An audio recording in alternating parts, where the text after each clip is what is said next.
Here, dankie dat ons rondom die woord kan vergader. Dankie dat U weet hoe swaar die geestelike stryd soms vir ons raak hier op hierdie aarde. En dankie dat U ons swakheid ook verstaan. U verstaan dit.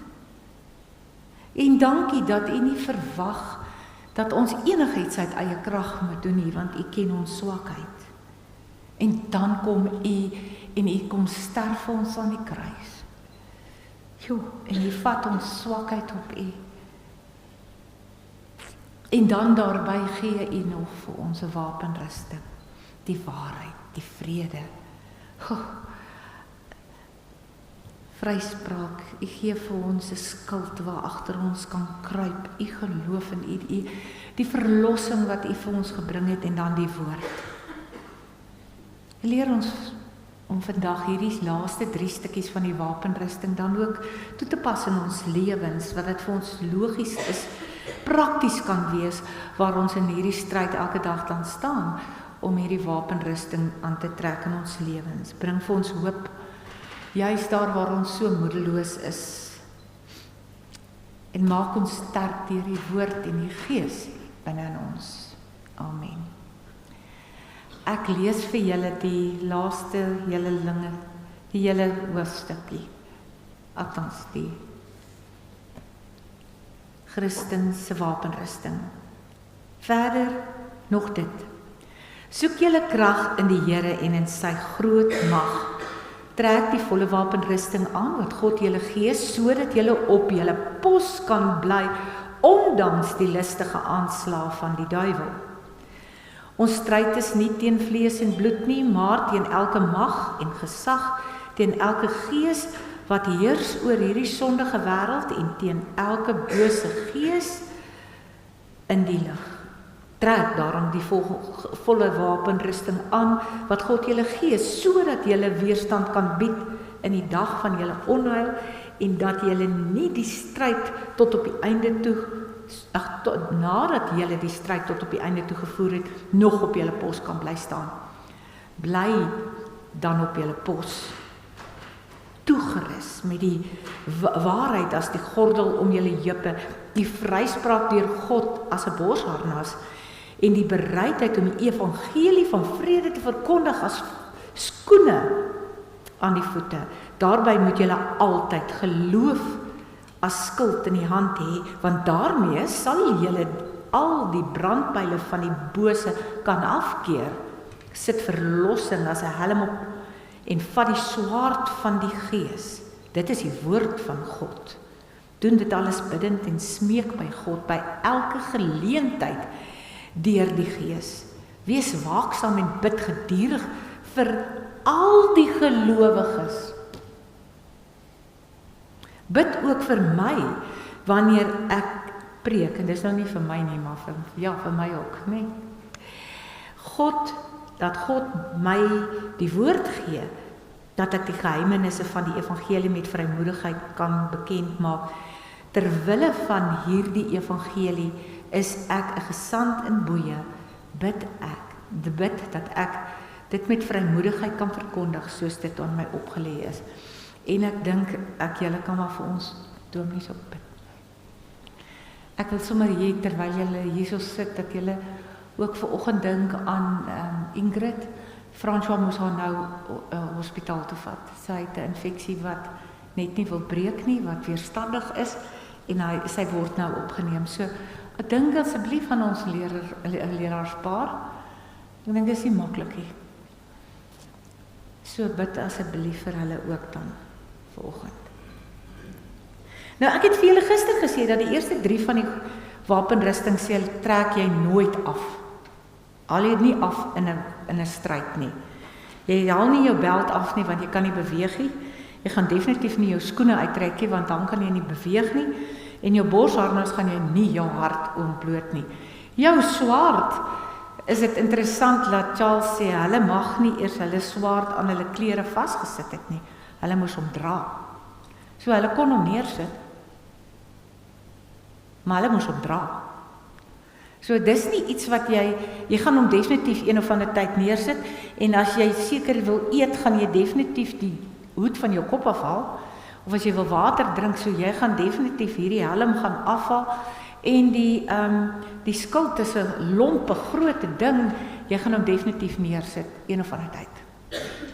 Maar die ander 3 wat ons behandel het in diepte eintlik, trek jy nie uit nie. Daai trek jy nie uit nie.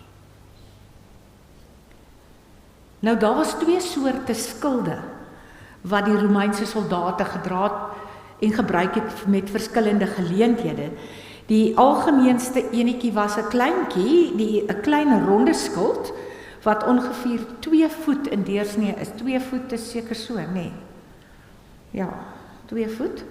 En het leerbande aangehad wat dan nou om die voorarm vasgemaak was en dit was relatief lig, nee. En dit was gebruik tot hierdie man-tot-man gevegte, nee, as hulle by mekaar is en dan kon hulle mekaar nou hierso so afkeer. Nou die tweede skild, dit is so 'n groot mens woord wat julle weet ek sukkel met groot woorde. En Paulus verwys in hierdie teks na hierdie skild. En hierdie skild was omtrent 2,5 voet breed en dan nog 4,5 voet hoog, so dis so dubbel groot, amper so hoog soos 'n mens. En dit was half ontwerp om die hele liggaam toe te maak.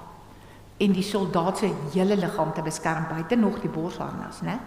Nou die skild was dan nou gemaak van soliede hout, was dan bedek met leer, dik leer of met metaal, maar hulle was lief vir die leer, want die leer was behandel met olie, en die soldaat het hierdie skild dan gedra, en gewoonlik was hulle wat die skilde gedra het in die voorste linie.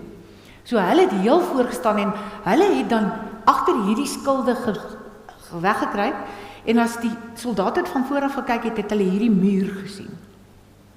En dan het hulle kon nie die mense omtrent sien nie, het hulle net hierdie muurskilde gesien, wat dan die voorste linie geveg het, en vir kilometers kon hulle so 'n muur, seker nie kilometers nie, seker whatever, nee. So daai formasie van hierdie skilde het baie vrees ingeboesem, en dan het agter hierdie muur, het die boogskutters gesit. En dan het hulle dan nou hierdie pyle afgeskiet bo oor hierdie ouens na die vyand. Nou enige iemand wat agter die skild geskuil het, was beskerm teen hierdie stortvloed van pyle wat hulle dan in Sarsis so gekom het, want hulle het oor dit gekom. En daarom sou Paulus die skild vergelyk met geloof.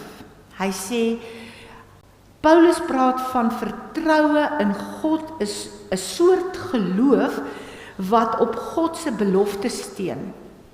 So jy moet God se beloftes ken om hierdie skild te kan gebruik.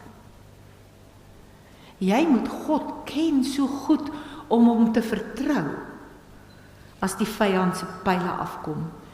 En in die Nuwe Testamentiese tyd het hulle gewoonlik nog hierdie pyle, het hulle 'n stukkie lap omgesit en hom dan in iets gedruk, in pik gedruk. Hom net voordat hulle afvuur aan die brand gesteek en dan geskiet. En as daai pyl dan nou geskiet is en hy land, daar spat hy. Nee. En dan daai vuur het net mooi, waar hy aan jou vat, brand hy 'n gat. Hy is 'n verskriklike ding, en dis kom hulle hierdie skilde van hulle in water, in die leerskilde, het hulle in water gedruk dat dit nat is, sodat die vuur, die skilde ook dan nie brand nie. So die skild was werklik waar 'n beskerming vir jou teen hierdie brandende pyle wat die vyand dan afstuur. Ek dink ons lees dit baie mooi in die teks van die brandpyle van die bose wat dan afgevuur word.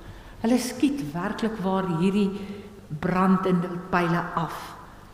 En as die soldaat nie gedeurboor word deur hierdie warm pyl nie, maak dit dan ernstige brandwonde in elk geval aan al jou toerusting en alles. So die skild het jou beskerm. Nou word ons gewaarsku. Nou sê God vir jou. Elke dag word jy gebombardeer met versoekings. Van van watter vlak ook al. En julle ken nou al die, ek sit hier met my voorbereiding, en ek sê vir die Here het vir hom seker nie 'n beter naam gegee nie as die vader van Helene nie. Julle ken hom al. Hy wat vir jou so jok, wat vir jou haat in jou hart kom sit en jaloesie. Hy jok vir jou en sê, jy het nie goeie goed. Ag, julle huis is net nie eers goed genoeg nie, man. Jy weet, ja. Hy maak vir jou trots. Hy sê, ons is darm 'n bietjie beter as wat is die Joneses hier langsaan, nee. Julle hoor al die leuns wat al ewig, die pile, hy maak jou wanhoopig, hy maak vir jou, jy kan net al hierdie goed dink. Die vader van die leuen. Hy is so deel van ons lewe. En dan is dit so belangrik, hierdie wapenrusting wat God sê, jou skild het jy om in jou hand, keer jy die pile. Keer jy hierdie pile wat kom. Want hy sê elke dag, nie eenmal 'n maand nie, elke dag.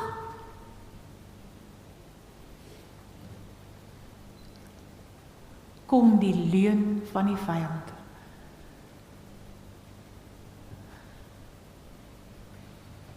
En dan natuurlik, nee, wat het ek vir julle gesê, hierdie helm, hoe belangrik is hy?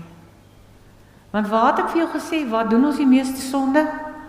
Tussen hierdie twee ore van ons, nee. Dis mos hier, binnekant.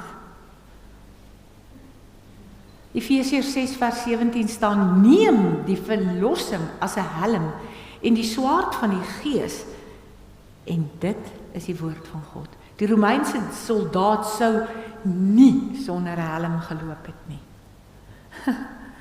En hierdie helms was ook van hulle gemaak met leer, dik leer, en dan het hulle sulke ysterplate opgehad om sekere stukke te beskerm. Sommiges het later van soliede staal, het hulle dit mos so gegiet, nee? En maar die koppe was die geestelike wat moes beskerm word. Hier waar die gees gehuisves word, eintlik die siel, die denke, né? Vernuwe julle denke. Alles wat hier moet gebeur as die Satan met sy pile kom.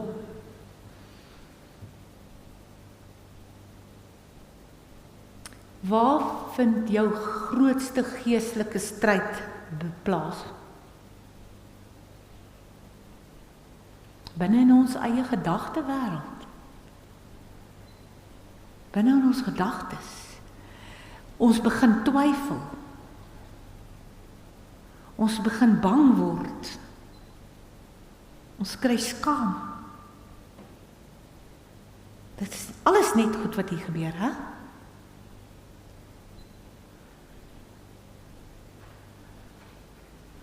Ons raak moedeloos. Vreeswortels groei hier in ons koppe. En daarom praat Paulus in Efesiërs 6 van die helm van verlossing. Verlos jou sentrum van denke, verander jou perspektief, jou identiteit.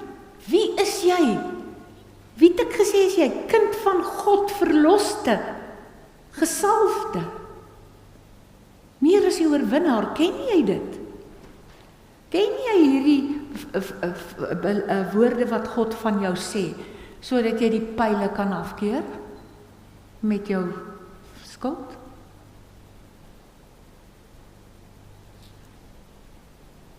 Ons gedagtes is dikwels die plek waar die vyand die hardste aanval.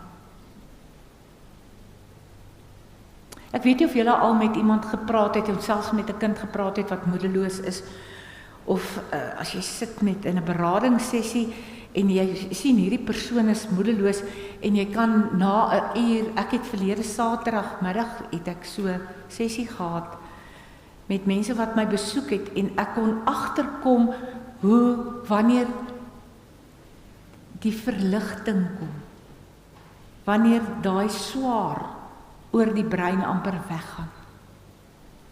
en dit lig op. En 'n deurbraak kom en jy kry 'n perspektief. Jou denke word verander, dat jou fisiese liggaam skoon anders reageer. Die persoon het baie koud gekry, het die persoon toegemaak met 'n kombers en gebewe. En toe ons begin deurbreek, toe begin die persoon warm kry en ontspanne raak. Julle verstaan? Jou fisiese verander as jou denke verander. En daarom het God geweet om hom te noem die Vader van leuns. Hy is so subtiel. Julle ken al daai gesegdes. Julle weet waar hy moes begin. Hierdie Satan. Ek hou daarvan as Dominee François praat van Satan. Nou daai Satan het sommer in die tuin van Eden begin. Toe hy twyfel geplaas het God dit regtig gesê? Mag jy regtig nie eet van die boom van die middag? Regtig? Twyfel. Hy doen dit nog steeds.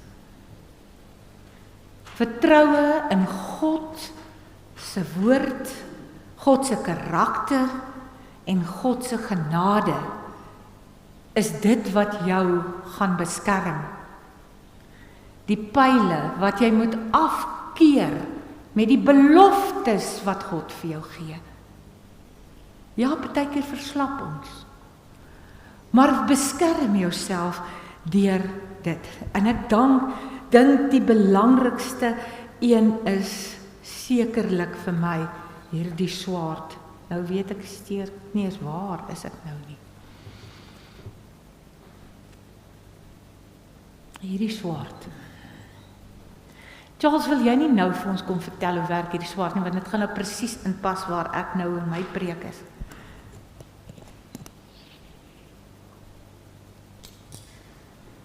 En hy gaan nou net vir julle vertel hoe werk dit in 'n wêreldse opset, né?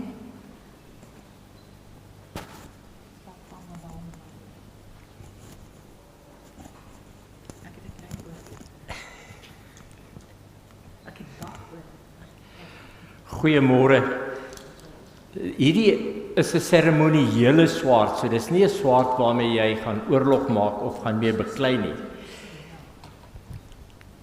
Soos Dominee so net vroeër gesê het, en dit kom alles uit die muitery op die HMS Bounty in 1789.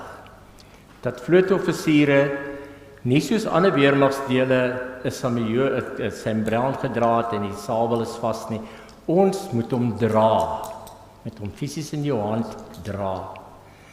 Dan wanneer jy hom trek, is hierdie grof. Dis nie glad nie. En jy het hierdie harde, wat sal ek dit nou noem, 'n tosseltjie. So wanneer jy dan salieer, Wat gebeur dit? Hy wil nou gehad het dit moes gebeur. dan slaan hierdie tosseltjie jou in die gesig.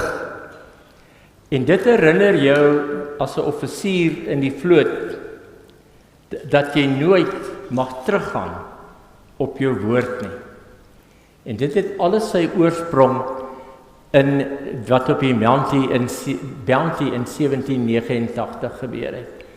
So ons in die vloot en ons in die koninklike vloot vandag nog dra dit so, en dit is die storie daar agter. En ons is nie veronderstel as 'n offisier in die vloot om ooit terug te gaan op jou woord nie.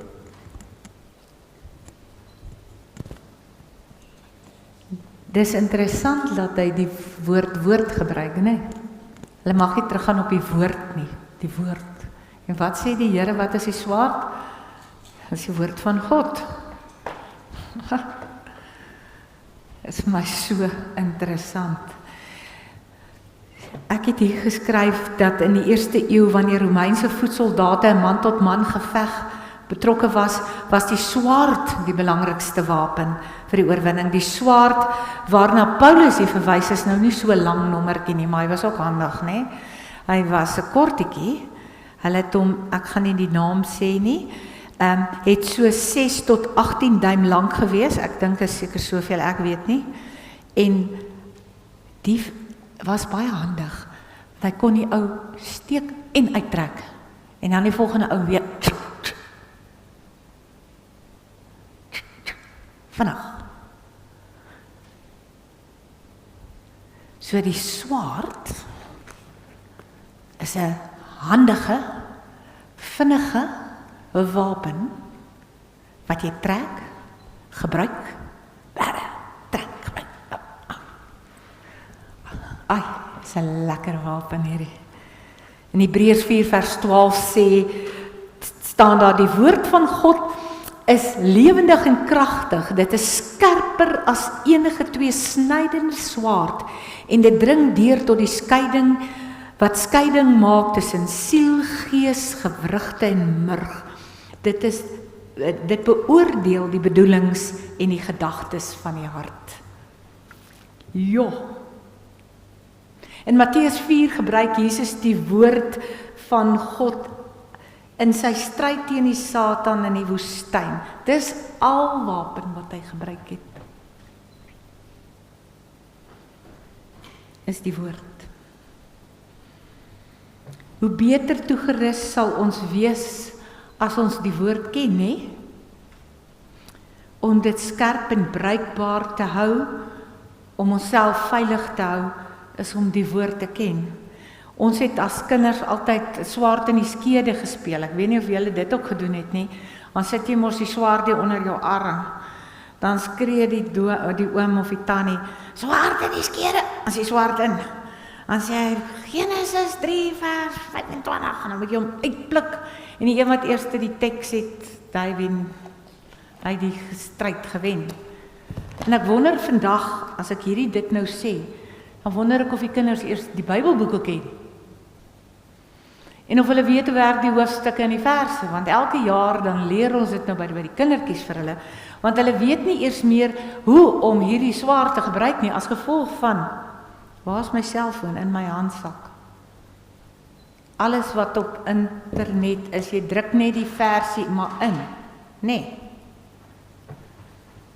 Selfs die Bybel, soos wat ons dit het, is amper nie eers meer kenbaar vir almal hoe om dit te lees nie. Die dubbeltabelle, die gewone uitleg van die Bybel wat anders is as enige ander, meeste ander boeke. Hoe ken jy jou swaard? Hoe ken jy jou wapen? Hoe kan jy gaan oorlog voer as jy nie vaardig is met hierdie wapen nie? As jy het hom gevat, nê? As daai toukie jou in die mond klap elke keer. Sê, hey, onthou jy nog die woord? Moenie teruggaan op jou woord nie. Ken jy die woord? Hy moet ons elke keer so 'n klappie gee, nie? Dit was vir my baie significant, wat ek kan nie sy woord in Engels sê nie, is as die toukie jou dan nou slaan. Elke versoeking is uiteindelik 'n versoeking vir jou om te twyfel, nie in jouself nie, in God. Want elke keer as jy twyfel jy eintlik in God. Want jy vergeet hoe het hy jou gemaak. Jy vergeet wie's jy. Jy vergeet wie God regtig is en hoe kragtig hy is en dan begin jy mag twyfel en glo wat die ou leenaar vir jou sê. In 2 Timoteus 3 vers 16 tot 17 staan daar, en julle ken dit, die hele skrif is deur God geïnspireer en is nuttig om die waarheid te leer, dwaling te bestry, verkeerdhede reg te stel en 'n regte lewenswyse aan te kweek, sodat die mens wat aan God behoort, volkome voorberei en toegerus sal wees vir elke goeie werk. Dit is die Bybel. Die hele skrif is deur God geïnspireer, is nuttig en waardig om te leer. Dis die wonderlikste teks hierdie. Dwaling te bestry, daai pyl af te weer van Satan.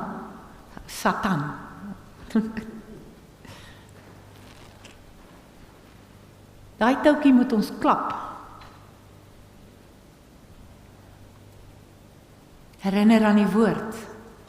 Voordat jy in 'n geveg kan wees, moet jy hierdie woord ken. O wee, ons hou ons baie keer so besig met ander dinge en al hoe minder deesdae met die woord. Ek is aan die einde van my reeks en ek wil vir jou vra of jy daarom iets besef het van hierdie wapenrusting. Hoeveel van dit trek jy nog aan? Is jy gereed vir die stryd? Ek wil vir jou sê, party daar voel ek glad nie gereed nie.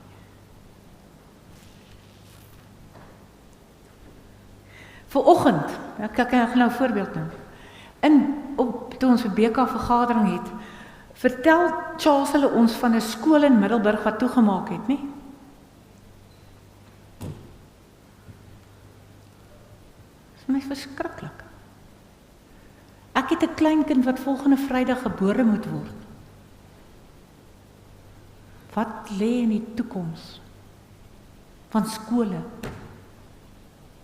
Korrupsie. Wat 'n vrees dink jy kan hierso in my hart om my hart kom lê? Here, wat lê vir my kinders voor? Mag hulle U ken.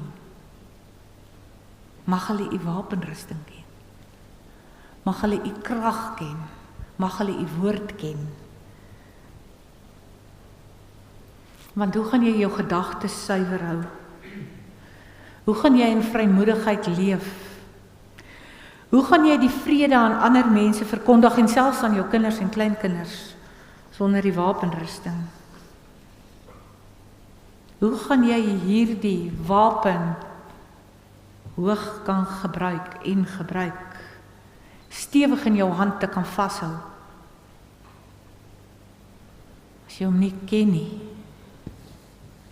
Ons het alles wat ons nodig het vir hierdie stryd wat voor lê. Ek hoef nie bekommerd te raak nie.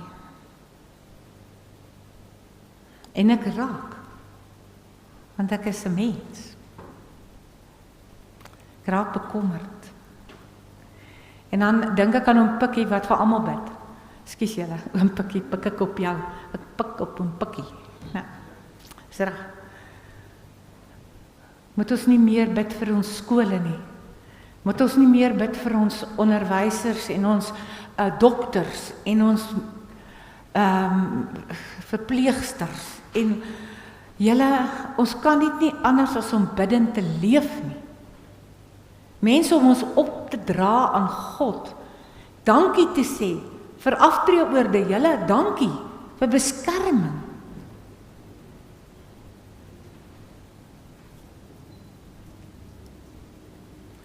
Mag ons elkeen as 'n Christen wat die wapenrusting van God aantrek, en ek weet ons almal gaan probeer na die beste van ons vermoë om werklik as 'n soldaat van Christus vrede te dra, uit te gaan en juis te probeer om die pyle, die brandende pyle van die Satan te kan vir my eintlik sê ek wegbuig en rats wees. Die Here hou ons toekoms in sy hand. En aan die ander kant sit ek en jy. Kom ons leef vanuit sy hand, sy beskerming, sy gees. En ons vertrou hom met ons hele lewe. Amen. Here, dankie. Al voel ons so weerloos, voel ons eintlik sonder bene, vel om ons bene. Dit voel soms asof die vyand net sommer dat ons 'n oop teiken is. Maar dan weet ons, U is ons skuld.